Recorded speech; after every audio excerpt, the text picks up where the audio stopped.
Hey, hey, it's Yvonne here. Welcome. Yeah, I missed it last week. I was away on a holiday, kind of a working holiday, in Western Australia, which is just a beautiful location. So I didn't beam to you from a mystery location because I was just having such a good time, and the time zone was just a little bit tricky. So I'm back. I've got lots to share. Today's our final one for 2025, already flicked into next year. And I want to share a couple of insights from what I was doing in WA and also some reflections on the year gone by. So thank you if you're joining me live, and if you're watching on replay, whenever that is, please drop me a line and let me know. As always, if you do have any questions, I'd be happy to take them on board and chat about them. So the first thing I wrote about in last week's newsletter was about trading up. And what does trading up mean? So when I was over in the West, I was heading over for a half Ironman, not for me, but for some friends who were participating.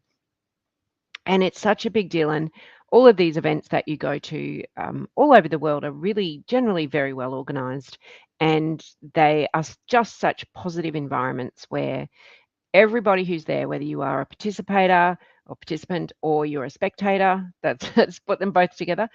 Um, you are there for the general goodness of everybody's health in terms of doing some good, healthy things. And it was such an uplifting experience. So there were 3,000 people in the race on that particular day. So, you know, that was in the half Ironman, and then there were more in the Ironman, which is just an both unbelievable events. But as I stood there watching my friends participate, do the swim. So if you don't know an Ironman, it's a swim. It's a 1.9 half Ironman, 1.9K swim, ocean, a 180-kilometer bike ride, no, a 90K bike ride, and a half marathon, so 21.1 kilometers. And so you watch these people do this enormous accomplishment of about 15 kilometers in the course of, some 4 or 5 hours, and others, up to 16 hours. So just incredible feats of human ability. But as you stand there and you watch and you cheer and you support, there is every age, there is every body shape, there is every size, every nationality, all there participating in something out there and active. And it's just an amazing rub-off effect. You can't help but be inspired and be motivated when you're in environments like that. But of course, we're not in environments like that every single day in our life. So how do we trade up in terms of our aspirations? How do we surround ourselves with people or places or locations where we're continually inspired to be our best selves? Because we can also trade across or trade down. So if we're trading down, if we're continually in finding ourselves, not necessarily putting ourselves, but finding ourselves in places where we're comfortable, where there isn't a particular challenge, whether that's physically, emotionally, mentally, then we kind of just stay comfortable. And, there's this saying out there that we need to do hard things because it's good for us. And life is hard as well. But choosing to do some hard things, not dangerous things, not crazy things, but just hard things. And hard is a relative term in terms of what's hard for one person may be harder or easier for another.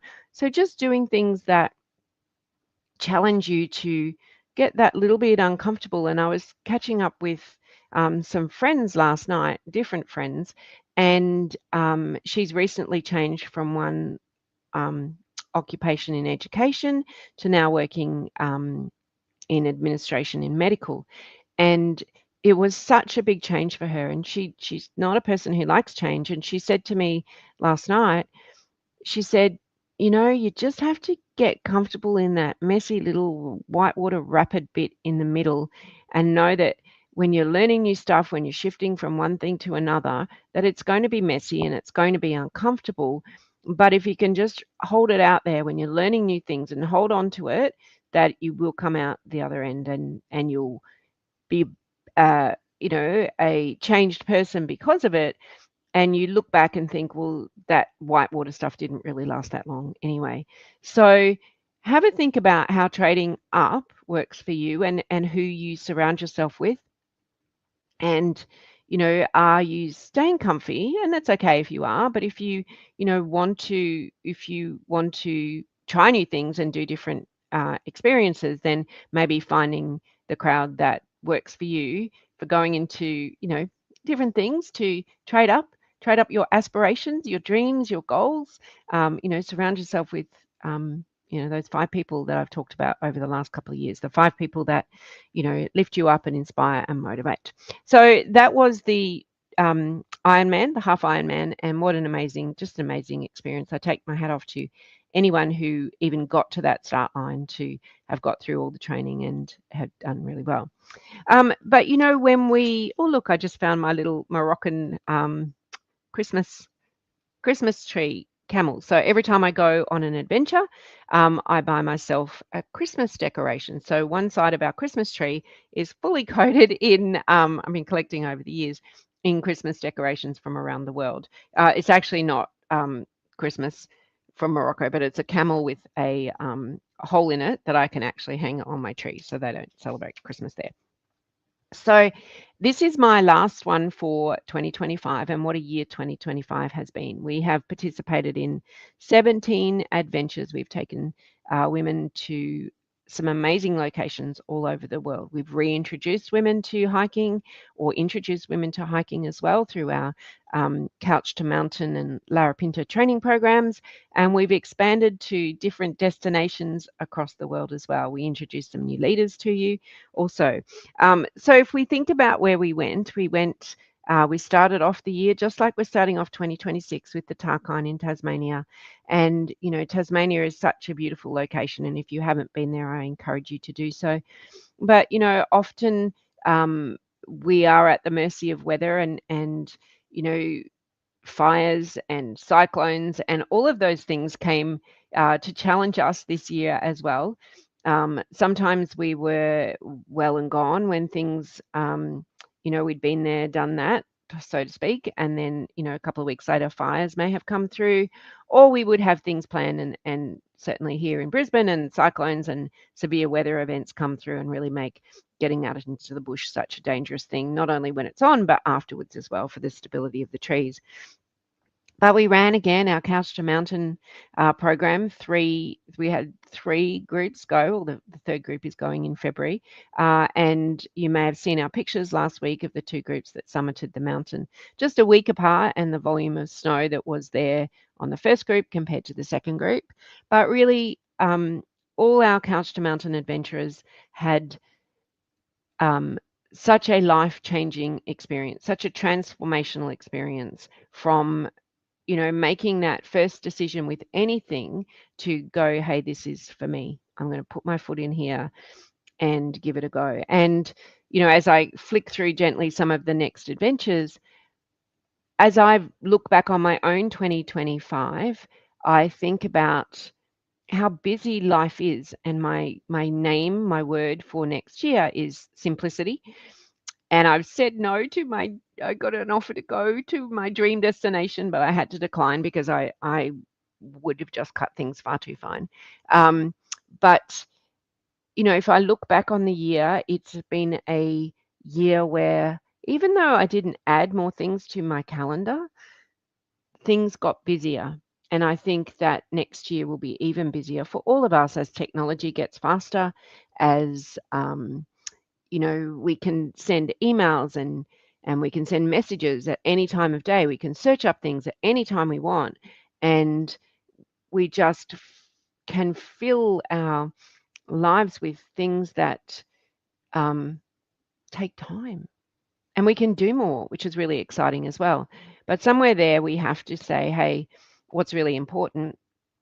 And this year I have tried myself to make sure that I prioritize going to the gym. I prioritize trying not to work, on the business on weekends, and I'm definitely trying not to work weeknights as much as possible as well. Sometimes we'll have events on during the week, but making sure that it's not every single night, because a couple of years ago it was every single night.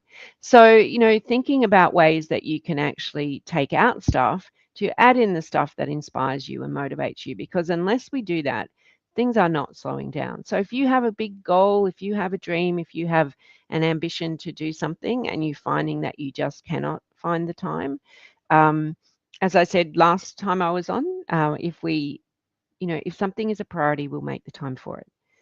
And you really have to let that sink in. It doesn't matter what it is. If it's your health, if it's your family, if it's, getting some bread from the bakery, whatever it is, if it's important to you, you'll make it the priority. It just depends how important it is, how much of a priority it becomes. So hello, Suze, watching from Adelaide. Nice to have you here. So we also took our other teaching program, the 100K Adventure Ready, to Larapinta Trail in the Northern Territory, and we crafted and put together 100 kilometres or over 100 kilometres of section of the trail for that training program. And it's one thing, you can do highlights of Larapinta, which is about 60 odd kilometres, I think, but it's one thing to go from like a 5-day to then into 100K. It does take a lot more stamina. It does take a lot more discipline. It's a lot more physical on your body as well. So that was an amazing program. And that's running again in 2026. And then we're taking that program to the UK as well, which sold out very, very quickly. So 100K in the UK, which is on the Cornwall coast for next year. But we did our wonderful Outback adventure to Carnarvon Ranges and Expedition National Park, and again stayed in some wonderful private property locations that we can only have access to through our adventure partners. So, there's some pretty much specialness, if that is even a sentence, around all of that as well. We had our group go back to the Pyrenees, and they had a blast. The Pyrenees was a very challenging hike, and looking back, they would check on it now and go, yeah, it was challenging, but I got through it and have such fond memories of it. We visited our wonderful, wonderful partners and hiked in New Zealand. Always such a wonderful experience to hike over there. We went to Japan, we went to Vietnam, we went to Kangaroo Island, we went to Morocco, and I did a recce for Turkey as well for our Lyceum Way, which is on in September next year.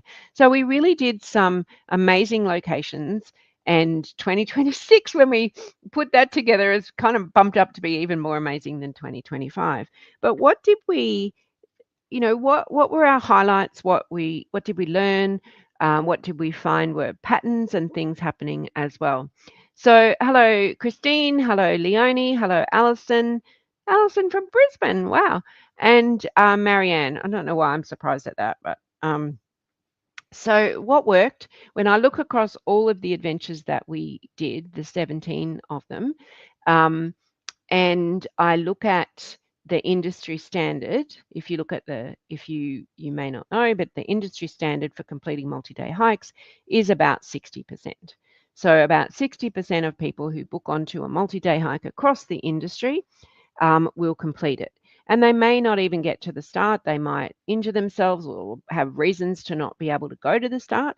And may on the trail only get a couple of days in, or and decide to pull out, or realize they're not fit enough, or hurt themselves, or whatever it might be. They don't really go into the reasons, but about 60%.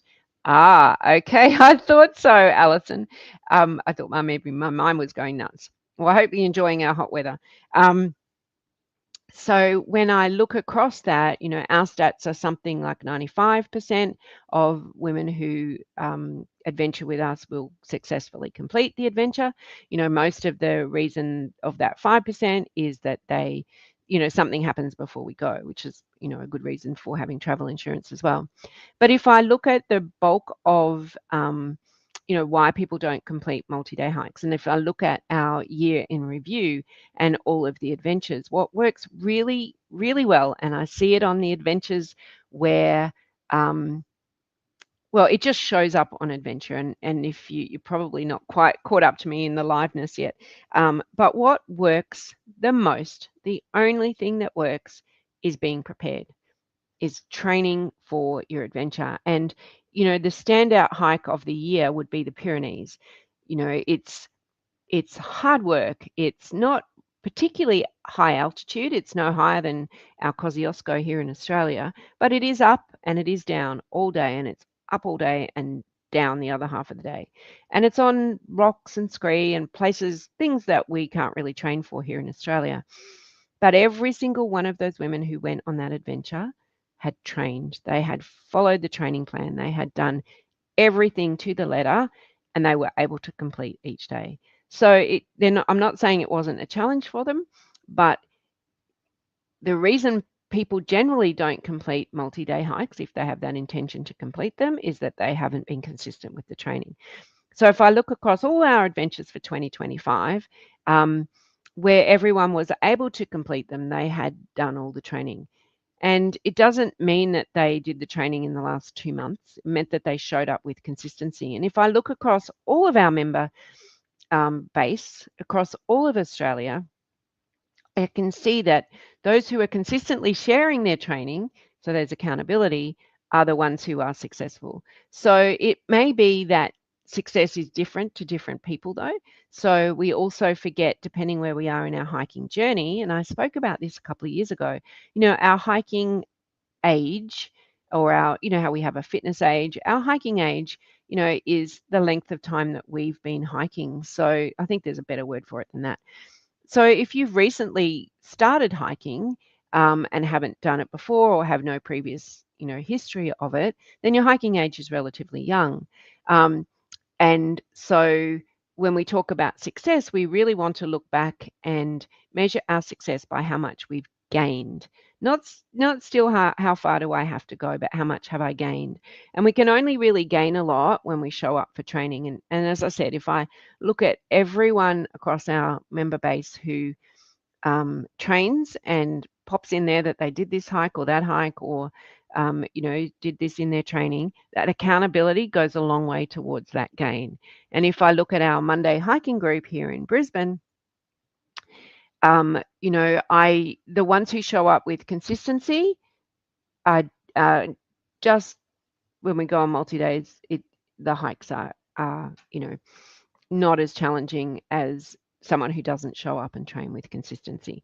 So keeping that constant feedback loop to yourself, when everyone comes home from an adventure, I ask for a feedback form. It goes out about a week or two after the adventure. And, everyone says I should have done more training, or not more training. I should have followed the training plan. So, we can kid ourselves sometimes that we think we're following it, just like, when people ask us to track our food intake, we can kid ourselves if we're not really measuring it. What we don't measure, we can't see. But the winners for 2025 weren't those who were the fastest or the loudest or the fittest. It was those women in our community who booked in despite the doubt, who showed up to their hiking life regardless of what the weather was, or regardless of what was going on in their life. And a good friend of mine reflected on her year, and she said to me, in 2025, I did, and she travels a lot. She said, I did not miss one of my personal training sessions. I did it online with the trainer when I was away, and I did it in person with the trainer. And she said, it was hard. It was really, really hard because there were days when I didn't want to do it, but I knew what end result I wanted was to be here at the end of 2025 and say to myself, I didn't miss a day. And one of her goals was it's not every day, didn't miss a session. One of her goals was to be able to go downstairs. She had a bit of a dodgy knee, to be able to literally skip like a girl, a young girl downstairs. And she did it, and I filmed her. And that was her goal with her trainer, is to build that strength in her legs, and that she'd had some knee issues before, and so for her to get that outcome, she knew what she needed to do. So if we think about the showing up and what we need to move aside for the things that are important to us. And I know I've caught myself, when I'm waiting for things, I'm there looking on my phone, and I think, well, actually, I could do something much more productive than that. And perhaps the social media ban for younger people in Australia could apply to some of us as well, because we do tend to spend, sometimes more time than we need to.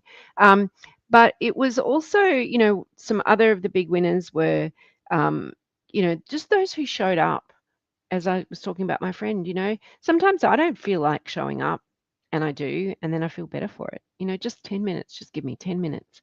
Um, those who surprise themselves as well, and it's such a delight to see at the end of a multi-day hike, or end of a day hike, or end of one of our online fitness classes, just the text messages that I get through, especially after the online training sessions, of that was just what I needed, and I know I feel stronger, and I know I feel more able, and it's showing up in my hiking as well. So really, really important to just keep showing up and surprising yourself.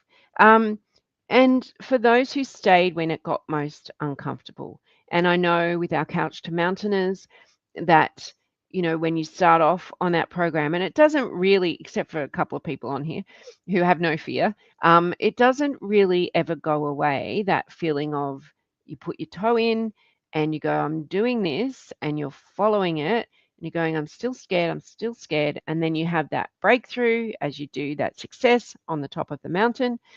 And then you think, wow, that's reward for effort. And I can do that again. You have that confidence, and you should have the self-belief to do it again. You might just get a bigger challenge. Yeah, Leonie, I'm talking about you. You just choose yourself a bigger challenge. But you stayed the course when it got uncomfortable. And it's really easy to pull out when it gets uncomfortable. It's like, I don't want to be here. You're making me squirm. You're making me uncomfortable. I don't think I can do this. I feel I'm behind. But, that we saw in the program, the Couch to Mountain program, that you weren't behind if you were following the program. We just tell ourselves some stories. So staying when it gets uncomfortable was one of our big winners for 2025 as well. And hello, Suzanne. Um, but what were some of the key lessons? The key lesson was this, and if you're a New Year's resolution person, good on you. Um, quitting day is generally about, I think it's January 15 or something like that. Motivation never comes. Don't wait for motivation to come to you. Put yourself in the trading up space. Put yourself around people that will inspire and motivate you. And as I said before, think about what you want to be doing on December 15, 2026. What do you want to look back, sitting here talking to me and saying, it'll probably be a different date, but talking to me and saying, hey, I thought about my 2026 and I thought, I'm going to do this, I'm going to show up and blah, blah, blah. And now I'm sitting here at the end of 26 and I've done it. Or you can be sitting here going, well, I should have, I could have, I would have, but. So have a think about that, because motivation will never come. Action precedes motivation. Once you take action, the motivation will come. So surround yourself with those people. Training removes fear as well. And we spoke about fear a few weeks ago, but training will remove fear. The more confident you become in yourself, the more confident you become in your body, the more confident you will move through the world, confident that you can step down, step up, step around. That will remove fear. Fear is really just the unknown. And if we're comfortable and capable in our bodies, like really comfortable and really capable, then a lot of that fear never goes away, really. It just shows up in a different way, but we tend to maybe take on a bigger challenge so we can get that kind of momentum happening as well. Community matters the most as well as we reflect back on 2025. I know that inside our community, we have a very active Facebook group, and, the spirit of all of our members is sometimes really needed, for those who want to share, that their hike didn't go to plan, or their training's gone off course, or just something has, fallen apart, that to know that you're not alone, that there is this community of amazing women who, by design or default, have all come together in our wonderful community to support and inspire and encourage each other. And, that was leaned on a lot through this year. As weather events hit all parts of the country, there were shout outs to all different locations saying, hope our members in XYZ are safe and well. And that getting uncomfortable, well, being comfortable and having a challenge can coexist. but getting uncomfortable and having a challenge can coexist as well. So we need to just lean into the fears or the thoughts or the emotions that spring up when we think about maybe I could do that, and then all the buts and whats and maybes come by as well. So the other thing we did in 2025, I have to keep checking myself on that year, was we introduced our, which we've been doing forever, but we just turned it around a little bit, our teach, train and take. So we teach you the hiking skills, the fitness skills, the strength in body, the knowledge, through our masterclasses and resources and all the else that we have to offer. We train through our fitness classes. We train through the training plans. We train through in person if you happen to be in those locations. And then we take you on adventures as well. And, you know, lots of our members don't come on our adventures because they fill up so fast, but lots do as well. And so we can, you know, do that full integration of teach, train, and take you. And we really lent into that in 2025, and we'll be doing the same in 2026, because we know that, you know, having that cheer squad around you, whether you're choosing to adventure with us or not, we sit with you on your shoulders when you go on an adventure, whether we are with you or not. We're sitting there with you. We know that we're in your head because we've taught you the skills, the knowledge, and the confidence. And as we also reflect on 2025, we look at, you know, at our masterclass coming up in January with the Alpine Police in Jindabyne, talking about safety. And we know when we look back on 2025, just how many hikers from, you know, various states of Australia were caught out by not being prepared, by not being safe, by not, you know, by the lure of images and social posts that these things are easy to do, or it can't happen to me, or the weather won't change. So we know that in our teaching, we've taught all those safety aspects as well, and that when our members go out to wherever they go, that they've got all those safety procedures and equipment with them so that they can hike safely today and for all the tomorrows to come as well. So I can't read my writing here. What am I trading today so I can trade up? So have that in your head. You know, what am I thinking about today that I would like to do, whatever that is, and trade myself up to that? Who can I pull around in my circle to help me stay true to my goals or my dreams? So trading up. And as I said, sitting here in December next year, what are you going to be saying to yourself? Have I, you know, thought about the things that I thought about the things I wanted to do, and did I actually achieve any of those? So one thing for me, and I'll leave you with this, is next year is the big 6-0 for me. It's not till later in the year, so hold your horses. So when I turned 50, I did 50 things for 50 years. So I'm going to do 60 things, but they have to be new things. So you don't realize how many things you've done till you have to do 60, or was 50 back then, but 60 new things. So going to a new country is one, and last time I only counted it as one. I didn't count the things I did inside that country. So I might have to rethink that. But I have got 4 figured out. I think 4. Yes, 4. That's all I've got figured out at the moment. So I have some work to do over the Christmas break. So I'd love to know what your 2026 aspiration is, or what you are hoping to look back on the year and reflect as. So please leave that in the comments. But that is it from me for 2025. I do hope that you have a wonderful, restful, and very safe Christmas and New Year break, whatever you choose to celebrate, whatever you choose to do. And I thank you all for listening throughout the year as well, for when I've been here and sharing in the joy. And if you have any comments, please drop them below. And I will return. We're having a bit of an extended break this year. So we'll be returning on Monday, the 19th of January. So I'll certainly have lots to share because that's a month away, I think. So we'll be online on Facebook, so you can drop in with us there. But thank you very much for a wonderful 2025, and I do hope we can share some adventures again in 2026. So see you then.